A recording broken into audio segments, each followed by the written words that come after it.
बिस्मिल्लाहिर्रहमानिर्रहीम नहमादुहु व नुसल्ली अला रसूलिहिल कारीम अम्मा बाद। Abu Bakr Siddique memorial high school কর্তৃক আয়োজিত বার্ষিক অভিভাবক সমাবেশ ও বেসরকারি শিক্ষা প্রদান অনুষ্ঠানে উপস্থিত বিদ্যালয়ের সম্মানিত সকল শিক্ষক শিক্ষিকা মণ্ডলী, উপস্থিত আমন্ত্রিত অতিথিবর্গ, সামনে উপস্থিত বিদ্যালয়ের প্রান্তীয় স্নেহের সকল শিক্ষার্থী এবং যাদের জন্য আজকের এই আয়োজন, আজকের অনুষ্ঠানের মূল আকর্ষণ, আজকের অনুষ্ঠানের সম্মানিত বিশেষ এবং অনেক আকাঙ্ক্ষিত মেহমানবর্গ, আমাদের বিদ্যালয়ের সম্মানিত সকল অভিভাবিকা মণ্ডলী, আমাদের Abu Bakr Siddique memorial high স্কুলের পক্ষ থেকে, পাশাপাশি আমার ব্যক্তিগত পক্ষ থেকে সবার প্রতি রইল আন্তরিক অভিনন্দন এবং সালাম। আসসালামু আলাইকুম। আমি সর্বপ্রথমে অশেষ ধন্যবাদ জানাই আমাদের পরম স্রষ্টা, যিনি আমাদেরকে আজকের এই সুন্দর একটি মুহূর্তে, সুন্দর একটি মাহেন্দ্রক্ষণে সবাইকে সুস্থ রেখে সুন্দর একটা অনুষ্ঠান উপভোগ করার জন্য সুবর্ণ সুযোগ দিয়েছেন।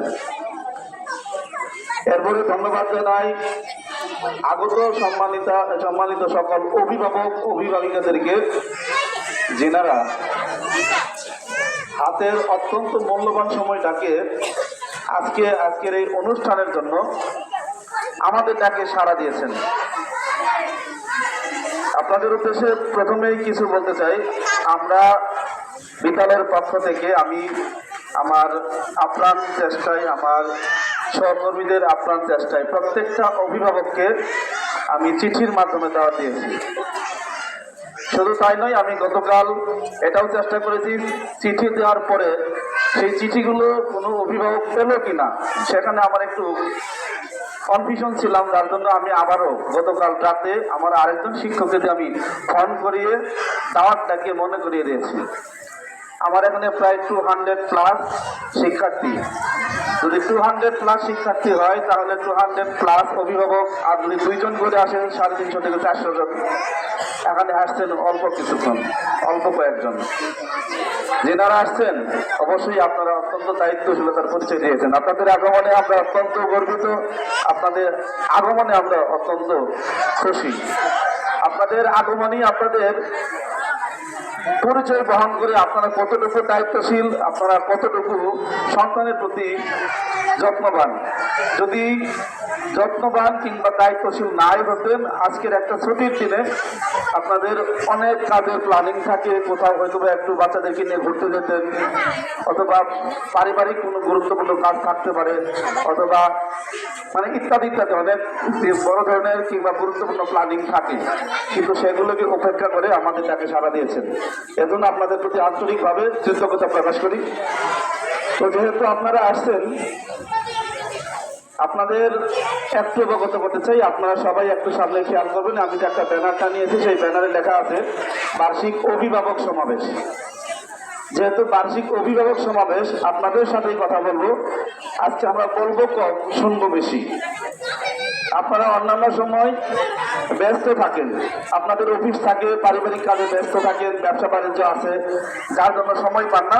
বছরের শেষ মুহূর্তে, চলতি বছরের শেষ মাস ডিসেম্বরের 16 তারিখ, আজ মাসেরও প্রায় অর্ধেকের বেশি চলে যাচ্ছে। আজকে একটা দিন আপনাদেরকে দেখেছি, একটা বছরে যদি কারোর সন্তান আমাদের স্কুলে 1 বছর পড়াশোনা করে থাকে, যদি কারোর সন্তান বিগত কয়েক বছর কিংবা আরো বেশি সময় ধরে পড়াশোনা করে থাকে, তাহলে আপনাদের ভিতরে যদি কোনো পরামর্শ থাকে, পাঠদান সম্পর্কে যদি কোনো দিক নির্দেশনা থাকে, অথবা যদি আমাদের বিদ্যালয়ে কোনো শিক্ষকদের কোনো একটা আচরণে, বিশেষ করে আমি যেহেতু প্রধান শিক্ষক হিসেবে আছি, আমারও কোনো যদি আচরণে কখনো মনোপূর্ণ হয়ে থাকেন কিংবা কোনো বিষয়ে যদি অভিযোগ থাকে, সেখানে সকলের সামনে আজকে একবারে উন্মুক্ত মাঠ দেখছি আপনাদের জন্য, আপনাদেরকে দেখছি আপনাদের কথাগুলো শোনার জন্যই উন্মুক্তভাবে মনের যত অভিযোগ, মনের যত বলার কিছু থাকে আজকে একেবারে মন থেকে খুলে যাবেন, খুলে ফেলবেন, যেন আমরা সেটা আগামী 2025 সালে আসার আগেই যদি কোনো ভুল হয়ে থাকে সেই ভুলগুলোকে সংশোধন করে আগামী বছরগুলো যেন আমরা আগামী দিনগুলো যেন ঠিকঠাক মতো শুরু করতে পারি, আপনাদের সন্তানদেরকে ভালোভাবে পাঠ টানে আমরা উৎসাহিত করতে পারি। এটা হচ্ছে আমার একান্ত চাওয়া। আমাদের বিদ্যালয়ের সম্মানিত প্রতিষ্ঠাতা পরিচালক মহোদয়, উনি একটু শারীরিকভাবে অসুস্থ। গত 12 তারিখে উনি কমপ্লিট করে আসছেন। নামাজের পরে পরে আমাদের এখানে উপস্থিত হবেন, আমি ফোন দিয়েছিলাম উনি আসবেন, উনি আপনাদের সাথে কথা বলবেন। প্রতিষ্ঠানের প্রধান শিক্ষক হিসেবে যেহেতু আমি আছি, আমার সহকর্মীবৃন্দ আছে, ইভেন আমাদের সকলের মতো আমাদের অভিভাবক, আমাদের স্কুলের প্রতিষ্ঠাতা পরিচালক স্যার উনিও আসবেন। ওনাকেও যদি কোনো কিছু বলার থাকে মন খুলে বলবেন। আপনাদের কোনো কমপ্লেন, আপনাদের কোনো অভিযোগ আমরা সেটাকে নেগেটিভলি নিব না, আপনাদের কোনো অভিযোগকে আমরা সেটা আমাদের পরামর্শ হিসেবে নিব, যেন সেই পরামর্শকে আমরা আমাদের আগামী দিনে কাজে লাগাতে পারি। এজন্য আপনাদের প্রতি বিশেষ আহ্বান থাকবে, আপনারা একেবারে মন খুলে আপনাদের যা বলার মন চায় বলে যাবেন। আপনাদের জন্য আজকের এই আয়োজন। পাশাপাশি আরেকটু বলে নেই, পাঠদান সম্পর্কে যদি একটু বলি, খুবই শর্টকাটে। ইনশাআল্লাহ আমাদের অতীত রেকর্ড আলহামদুলিল্লাহ অনেক ভালো। প্রতি বছরই পাবলিক পরীক্ষাগুলোতে আমাদের এখান থেকে ছেলেমেয়েরা অংশগ্রহণ করে ভালো রেজাল্ট বয়ে নিয়ে আসে। আমাদের স্কুল থেকে করোনার আগ পর্যন্ত প্রত্যেকটা বছরই A+ সহ গোল্ডেন A+, পাশাপাশি বৃত্তিও ছিল। করোনার পরবর্তী সময় প্রত্যেকটা শিক্ষা প্রতিষ্ঠানে একটু ছেলে মেয়েদের পড়াশোনার প্রতি অনীহা চলে আসছে। সেই জায়গা থেকে ইনশাল্লাহ আমরা অনেকটাই ওভারকাম করেছি। এবার SSC পরীক্ষার্থী আছে, আগামীতে যেন ভালো ফলাফল বয়ে নিয়ে আসে সেই প্রত্যাশা সকলের প্রতি আছে। আপনার সন্তান আপনি যখন স্কুলে পাঠান পড়াশোনা করানোর জন্য, শিক্ষক হিসেবে আমাদের অসংখ্য দায়িত্ব। শুধুমাত্র একটা সন্তানকে শিক্ষকরা পাঠদান করালেই পরিপূর্ণ সুশিক্ষিত হবে না, অভিভাবক হিসেবে আপনাদেরও যথেষ্ট দায়িত্ব আছে। আপনার সন্তান যখন স্কুলে আসে, আমরা স্কুলে আসার পরে আমাদের করণীয় যতটুকু আমরা সর্বোচ্চ চেষ্টা করি, মন থেকেই করার চেষ্টা করি। কিন্তু যখন আপনার সন্তান আপনার স্কুলের পরে বাসায় চলে যায়, বাসায় যাওয়ার পরে আপনার সন্তানটা কি করে, আদৌ পড়াশোনা করে কিনা, পড়াশোনার নামে ফাঁকিভাবে করে কিনা, অথবা আপনার সন্তান যখন স্কুলে আসার নাম করে বাইরে গিয়ে সময় কাটায় কিংবা ফাঁকিবাজি করে, এই বিষয়গুলো অনেক সময় আমাদের চোখে পড়ে না। কিন্তু আপনি একজন অভিভাবক, আপনাদের এই বিষয়গুলোর নজর রাখা উচিত। বর্তমানে খুব ট্রেন্ডিং একটা বিষয়, যেটা আপনারা প্রত্যেকেই অবগত আছেন। আপনি আপনার বয়স যতই হোক না কেন, আপনি যতটুকু আইডিয়া না নিতে পারেন, আপনার 3 বছর, 5 বছর, 7 বছর, 10 বছর, 12 বছরের একটা বাচ্চা, বর্তমানে ট্রেন্ডিং যে একটা ভাইরাস, যেটা ফোনের প্রতি পোলাপানদের ছেলে মেয়েদের অত্যন্ত আসক্তি, এটা ছেলে মেয়েদেরকে বর্তমানে বিভ্রান্ত করার জন্য অনেক বেশি দায়ী। 3 বছরের একটা বাচ্চা আছে, দেখবেন আপনাদের এটা অবশ্যই অভিজ্ঞতা থাকার কথা। 3 বছরের একটা বাচ্চাকে যখন খাওয়াইতে যাবেন কান্নাকাটি করবে। যদি তার হাতে একটা অ্যান্ড্রয়েড ফোন দিয়ে যদি কোনো একটা ভিডিও চালু করে দেন, দেখবেন ঠিকঠাক মতো খাওয়া দাওয়া করতেছে আর খাওয়ার ফাঁকে ফাঁকে মোবাইল চালাচ্ছে। একটা 3 বছরের বাচ্চা। এই 3 বছরের বাচ্চা যদি এরকম করে, তাহলে 4, 5, 7, 8, 10, 12 আরো যাদের 15 বছর প্লাস, এরা তো ফোনের প্রতি PhD করা। এতটাই স্ক্রলিং করে, ফোন চালায়, ফেসবুকিং করে, ইউটিউবিং করে, এখন তো আরো বেশি এমন ভাবে মানে ফোনের প্রতি আসক্তি, ফোন চালাতে চালাতে খাওয়ার কথা ভুলে গেছে, স্কুল তো দূরে থাকে। এই সমস্যাটা হচ্ছে আপনাদের কারণে। যখন একটা স্টুডেন্ট স্কুলে আসে, আমাদের এখানে এক্সট্রিমলি প্রোহিবিটেড, অর্থাৎ একেবারে জোরালোভাবে নিষিদ্ধ করা, কোনো একটা বাচ্চা ফোন নিয়ে স্কুলে আসতে পারে না। যদি কেউ লুকোচুরি করে, চুরি করে ফোন নিয়ে আসার চেষ্টা করে, কখনো যদি আমার নজরে পড়ে, আমি ইনস্ট্যান্ট জরুরি ব্যবস্থা নেই, বিশেষ ব্যবস্থা নেই, যেন আগামীতে কোন ছেলে মেয়েটা কখনো ফোন নিয়ে স্কুলে আর না আসে। কিন্তু অনেক সন্তান আপনাদেরকে ব্ল্যাকমেল করে, এমন ভাবে ব্ল্যাকমেল করে যে ফোন কিনে দাও, ফোন কিনে দাও, ফোন না কিনে দিলে খাওয়া দাওয়া বন্ধ, বাবা মার সাথে রাগারাগি করে। শুধু রাগারাগি করে না, মরে যাব এরকম হুমকি ধামকিও করে। এটা হচ্ছে আপনাদেরকে ইমোশনালি ব্ল্যাকমেল করে। এই জায়গা থেকে আপনাদের অনেক বেশি সচেতন হওয়া উচিত। আমরা যতই চেষ্টা করি না কেন, যদি একটা ছেলে মেয়ে ফোনের প্রতি অত্যাধিক আসক্তি নিয়ে আসে, ওই ছেলে মেয়ের মাথায় পড়া ঢুকবে না। আমরা যতই চেষ্টা করি না কেন, যত সুন্দর বুঝই দেয় না কেন, তার ভিতরে সেই সুন্দর বুঝটা মাথায় ঢুকবে না, কারণ তার মাথার সম্পূর্ণ ব্রেনটা, মেধাটা কাজ করতেছে ফোনের প্রতি আসক্তি। আপনাদের প্রতি বিনীত অনুরোধ, আপনারা এদিকে খুব বেশি একটু খেয়াল রাখবেন, যেন আপনাদের সন্তান সুসন্তান হিসেবে আমরা গড়ে তুলতে পারি। এদিকে অবশ্যই সহযোগিতা করবেন, আর ডিজিটাল ভাইরাস, ফোনের প্রতি যেন আসক্তি কমে যায় সেদিকে একটু খেয়াল রাখবেন। পাশাপাশি আরেকটা বিষয় না বললেই নাই, যখন একটা বাচ্চা স্কুলে আসে, আমাদের ধরেন যে কোনো ক্লাসে 20টা বাচ্চা কিংবা 15টা বা তারও বেশি, সেখানে যদি 18টা বাচ্চা স্কুল ড্রেস পরে আসে, যদি আপনার একটা বাচ্চা, আপনার একটা সন্তান ওই ক্লাসের ভিতরে 20 জনের ভিতরে স্কুল ড্রেস নাই, বলেন তো খারাপ লাগবে না? 20টা বাচ্চার ভিতরে 18টা বাচ্চার স্কুল ড্রেস আছে, কিন্তু আপনার বাচ্চাটার স্কুল ড্রেস নেই। যদি স্যার ম্যাডাম ক্লাসে ঢুকে, অথবা আপনিও যদি কখনো স্কুলে ঘুরতে এসে দেখেন ওই ক্লাসে 18টা বাচ্চার স্কুল ড্রেস আছে, শুধুমাত্র একটা বা দুইটা বাচ্চার স্কুল ড্রেস নাই, আউট ড্রেস কিংবা অন্য কোনো কালার সিভিল ড্রেস পরা, সবার আগে নজর যাবে ওই সিভিল ড্রেস পরা বাচ্চাদের উপরে, কারণ সে একটু ব্যতিক্রম। এর জন্য আপনি, আমি, আমরা যতই ব্যস্ত থাকি না কেন, আমরা আমাদের জীবন চলার পথ নানান দিক থেকে নানানভাবে খরচ করি। স্কুল ড্রেস বানাইতে গিয়ে আপনাদের প্রতি বিশেষ অনুরোধ, অন্তত সন্তান আপনারই, এই স্কুল ড্রেস বানাতে গিয়ে আপনারা অন্তত এইটুকু কৃপণতা করবেন না যে এখন না সামনে মাস, সামনে মাস না 2 মাস, জানুয়ারি মাস না মার্চ মাস, এই চিন্তাটা দয়া করে করবেন না। কারণ স্কুল ড্রেস থাকলে বাচ্চাকে যখন স্কুল ড্রেস পরায় আপনি স্কুলে পাঠানোর জন্য প্রস্তুতি করে পাঠিয়ে দেবেন, দেখবেন অটোমেটিক আমরা স্কুল ড্রেস পরা অবস্থায় দেখতে পারি বাচ্চাটার গায়ে স্কুল ড্রেস আছে। এটা কোন স্কুলের ছেলে মেয়ে? আবু বকর স্কুলের। কোন স্কুলে পড়ে? আবু বকর স্কুল। আমরা স্কুল ড্রেস পরে দেখতে পারি। বড় বাচ্চাদের ক্ষেত্রে স্কুল ড্রেস আরো বেশি বাধ্যতামূলক। একটা স্কুল ড্রেস পরা অবস্থায় একটা বাচ্চা স্কুল ফাঁকি দিয়ে দূরে কোথাও গিয়ে যদি আড্ডা দিতে চায়, ইভেন চৌরাস্তার দিকে চলে যায় কিংবা কোনো একটা পার্কিং প্লেসে যায়, সে কিন্তু স্কুল ড্রেস পরে যাবে না, কারণ তার গায়ে একটা সাইনবোর্ড লাগানো, সে কোন স্কুলের স্টুডেন্ট। সে নিশ্চয়ই চেষ্টা করবে কোথাও আউটিং করতে গেলে অবশ্যই স্কুল ড্রেস তুলে যাবে, কিন্তু আউট ড্রেস যদি পরে যায় তাহলে ধরার কোনো অপশন নাই। কিন্তু স্কুল ড্রেসটা যদি গায়ে থাকে আমরা খুব সহজেই চিনতে পারবো এটা একটা ছাত্র। যে কেউ তাকে ধমক দিয়ে হোক, বুঝে হোক, বলবে তুমি একটা স্টুডেন্ট হয়ে এখানে কেন আসছো। স্টুডেন্টদের একটা স্কুল ড্রেস খুবই গুরুত্বপূর্ণ। দয়া করে আপনারা আপনাদের জায়গা থেকে অন্তত এই স্কুল ড্রেসের প্রতি মিনিমাম কৃপণতাটুকু করবেন না। আপনারা অনেক খরচ করেন, কিন্তু যত ধরনের অজুহাত, যত বাহানা শুধু বাচ্চাদের স্কুল ড্রেসের প্রতি আপনাদের চলে আসে। আশা করি আগামী 2025 আসতেছে, আপনারা এই দিক থেকে অবশ্যই একটু দয়া করে সচেতন থাকবেন, স্কুল ড্রেস যেন বাচ্চাদের বাধ্যতামূলক থাকে।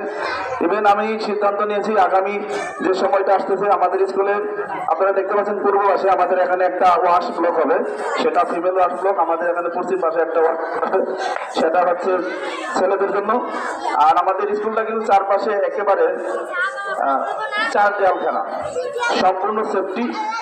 এর চেয়ে আরো বাড়তি সেফটির জন্য আমি আমাদের পরিচালক স্যারের কাছে আমি আবেদন করেছি, উনি আমাকে কথা দিয়েছে খুব রিসেন্টলি এই কাজটা শেষ হলে আমরা আমাদের সামগ্রিকভাবে সম্পূর্ণ স্কুলে আমরা ক্লোজ সার্কিট ক্যামেরা ফিট করবো, সিসি ক্যামেরা বাইরে থাকবে, ভিতরে থাকবে, ইভেন প্রত্যেকটা ক্লাসরুমেই থাকবে। আমাদের সম্ভাবনা আছে অনেকগুলো প্ল্যান বাস্তবায়ন করার। তখনই করতে পারবো যদি আপনারা আপনাদের সন্তানদেরকে সঠিকভাবে স্কুলে পাঠান। যখন স্কুল ভরা থাকবে, প্রত্যেকটা ক্লাস ভরা থাকবে, তখন আমরা আমাদের জায়গা থেকে এই কাজগুলো করতে উৎসাহিত হব। এই বিষয়ে অবশ্যই একটু খেয়াল রাখবেন।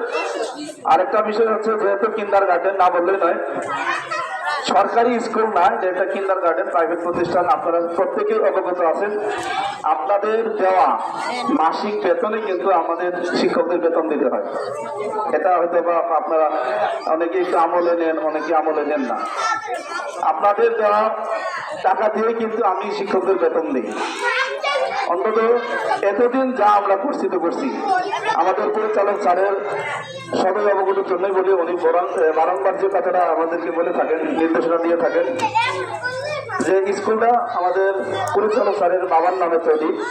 উনি এই নির্দেশনা বিশেষ করে আমাকে দিয়ে থাকেন যে একেবারেই যদি কোনো ফ্যামিলি পড়াশোনা করাতে ইচ্ছুক বাচ্চাদেরকে কিন্তু টাকার অভাবে করাতে পারে না, সেই ধরনের পরিবার থেকে যদি আসে স্কুলে, অবশ্যই আপনি ফিরিয়ে দেবেন না। যতটুকু সম্ভব স্যাক্রিফাইস করে ছেলে বা মেয়েকে স্কুলে ভর্তি করাবেন, কোনো ক্রমে যেন ছেলে মেয়েরা পড়াশোনা থেকে বঞ্চিত না হয়। এটা কিন্তু অনেক বড় একটা কথা। কিন্ডার গার্ডেন যেখানে অন্যান্য প্রতিষ্ঠান কিংবা অন্যান্য জায়গায় আমরা দেখি যেটা মালিকানা প্রতিষ্ঠানগুলো ব্যবসায়িক চিন্তা করে, কিন্তু উনি এত বড় একটা সিদ্ধান্ত নিয়েছেন। দেখেন আপনারা যেখানে বসে আছেন, জুয়েল স্যার আজকের অনুষ্ঠানের সঞ্চালক শুরুতে বলে গেছেন আমাদের বিদ্যালয়ের মাঠ সম্পর্কে। উনি চাইলে আপনার এত বড় মাঠ না দিলেও পারত। যদি টাকার চিন্তা করতো তাহলে রুম ভাড়া দিতে পারতো, এখানে অসংখ্য রুম তুলে। টাকার চিন্তা একেবারে করেনি। সুবিশাল প্রশস্ত মাঠ সহ 4 দেওয়ালের আবদ্ধ সুন্দর পরিবেশ সম্মত একটা শিক্ষা প্রতিষ্ঠান, সামাজিক প্রতিষ্ঠান তৈরি করে দিয়েছেন। একটা প্রতিষ্ঠান হিসেবে দাঁড় করিয়ে দিয়েছেন, বাচ্চাদেরকে পড়াশোনার সুযোগ করে দিয়েছেন। তো আমরা অবশ্যই চেষ্টা করি সেদিক থেকে খেয়াল রেখে আপনাদের বাচ্চাদেরকে, আপনাদের সন্তানদেরকে পাঠদান করানোর। যেহেতু বলছিলাম বেতনের বিষয়ে, আপনাদের দেওয়া টাকা দিয়ে আমরা টিচারদের বেতন দিই। চেষ্টা করবেন, আপনারা যথেষ্ট ভালো আছেন। অন্যান্য প্রতিষ্ঠানে কে কেমন করে জানি না, আপনারা যথেষ্ট ভালো আছেন, টাইমলি দেওয়ার চেষ্টা করেন। তবে আগামীতে যেন আমরা আরেকটু টাইমলি পাই, অর্থাৎ প্রতি মাসের 10 তারিখের ভিতরে যদি আপনারা একটু আমাদেরকে আপনাদের সন্তানের যে নির্ধারিত বেতনটা আছে যদি আপনারা দিয়ে দেন, তাহলে একেবারে সময় মতো ছাত্রদেরকেও দিতে পারবো। এটা আপনাদের প্রতি আমার বিশেষ একটু আবেদন। তো এই দিক থেকে আমরাও চেষ্টা করব, আর আপনাদেরকেও সহযোগিতা করতে হবে।